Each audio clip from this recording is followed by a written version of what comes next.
자, 오광수 민정수석에 이어서 김민석 국무총리 후보자에 관련해서도 새로운 의혹들이 지금 제기되고 있습니다. 오늘 아침 신문에서 김민석 후보자가 과거 억대의 돈을 빌리고도 갚지 않았다는 의혹이 제기됐습니다. 화면 함께 볼까요? 돈을 빌렸는데 7년째 갚지 않았다. 이게 2018년 4월에 강모 씨로부터 4천만 원을 빌렸고 그 이후에 추가로 10명에게 1억 원을 빌렸습니다. 뭐 얼마씩 빌렸는지 모르지만 10명에게 빌린 돈을 합하면 1억 원입니다. 그래서 1억 4천만 원을 빌렸는데 이게 세금 변제 목적이었다는 소명을 했다고 합니다. 4천만 원도 갚지 않았고 10명에게 받은 1억 원도 각각 갚지 않은 겁니다. 그러면서 세금 변제 목적으로 1억 4천만 원을 빌렸다라고 얘기를 하는 겁니다. 이해가 잘 안 갑니다. 세금 변제 목적으로 무슨 1억 원 4천만 원을 어떻게 빌려서 어떻게 썼다는 겁니까? 그러니까 이것이 어떤 추징금을 또 갚는 데도 썼고 네. 여러 가지 용도로 사용을 하면서 계속 이 강모 씨뿐이 아니고 또 다른 10명에게서도 이렇게 돈을 빌린 게들이 있어요. 그래서 이거 핵심은 이게 가진 채무금인가 나중에 돌려줄 돈인가 아니면 채무금을 빙자한 이 정치 자금을 받은 것인가 이게 이제 앞으로 핵심이 될 거거든요. 인사청문회에서도 이 부분이 집중적으로 이제 제기가 될 텐데 이 또 어떤 관계를 한번 봐야 됩니다. 지금 강모 씨가 의원의 당협위원장을 했다고 하지 않습니까? 그런데 그 무렵에 김민석 지금 후보자가 민주연구원장을 했어요. 당직을 맡고 있었습니다. 그 당직을 맡고 있기 때문에 강모 씨와 어떤 이 채무 관계도 이것을 파악을 해야 되고 이것이 과연 채무금 정말 상환을 할 여지가 있는 채무금인지 아니면 정치 자금을 채무금을 포장을 해서 받은 것인지 이 부분도 살펴야 되지만은 그렇다면 강모 씨가 김민석 후보자에게 왜 그렇게 지원을 했을까도 살펴봐야 돼요. 왜 지원을 했을까는 강모 씨가 외부에 있는 사람이 아니고 민주당의 원내 당협위원장을 했고 그 시점에 김민석 후보자가 당직을 맡고 있었기 때문에 그 관계도 앞으로 인사청문회에서 큰 쟁점이 될 겁니다. 불법 정치 자금일 수 있다. 일 수 있다는 이야기죠. 의혹을 갖고 봐야 된다라는 거죠. 수사하는 과정에서도. 자, 화면 하나 더 보겠습니다. 그래픽 하나 더 준비를 했습니다. 자, 지금 지적해 주신 대로 김민석 국무총리 후보자와 그 돈을 빌려줬다는 강모 씨의 관계는 과연 어떤 관계일까? 2018년 4월에 있었던 그 4천만 원에 대한 돈뿐만 아니라 2005년 김민석 후보자가 유학 시절에 매달 일가족 생활비 명목으로 1년 9개월 동안 월 평균 450만 원을 지원했다는 겁니다.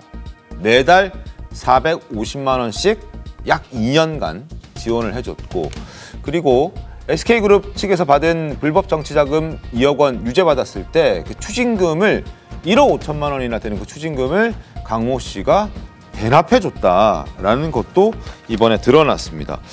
조윤사 변호사님, 이 돈의 관계는 어떻게 좀 봐야 되겠습니까? 글쎄요. 일단 지금 김민석 그 총리 후보 지명자 입장에서는 여기에 대해서 아직 좀 구체적으로 좀 소명하실 필요는 있겠죠. 아직 뭐 구체적인 소명 자료가 나오지 않아서 여기에 대해서 어떤 관계인지 대해서 뭐 말씀드리기는 쉽지는 않긴 하지만 강모 씨와 김민석 의원 간에는 오랜 기간 인연이 있지 않겠습니까? 그 인연 관계에 있다면 사인 간의 인연을 통해서 뭐 금전적으로 대여하고 차용하는 일들은 뭐 흔히 있을 수는 있겠죠. 그 관계에 대해서는 한번 따져봐야 될 부분일 것이기도 하고요. 이것이 과연 실정법 위반인지를 한번 따져봐야 되는 문제이기도 합니다. 이것이 과연 정치자금법 위반 여부와 소지가 있는 것인지를 한번 따져보고 그렇지 않은지도 한번 따져봐야 될 문제이기도 하죠. 이 금전의 성격이라든가 그다음에 대여 기간이라든가 그다음 변제 시점이라든가 변제 의사라든가 여러 가지 사정을 따져봐야 될 문제이지 단지 돈을 차용하고 아직 변제하지 않았다는 이유만으로 이것을 뭐 바로 정치자금법 위반이다, 위반 사안이다 이렇게 바로 단정짓는 것은 좀 미른 성급한 게 아닌가라는 생각이 듭니다. 알겠습니다. 자, 2018년 5월에 4천만 원이라는 돈이 갔고 그 외에도 10명의 또 다른 사람에게 1억 원을 받았는데 이 1억 4천만 원은 7년이 지난 지금까지도 아직 갚지 않았다. 그리고 4천만 원을 받은 그 강모 씨의 관계를 봤을 때 이 사람과의 돈 관계는 2018년 4월만 있었던 게 아니다.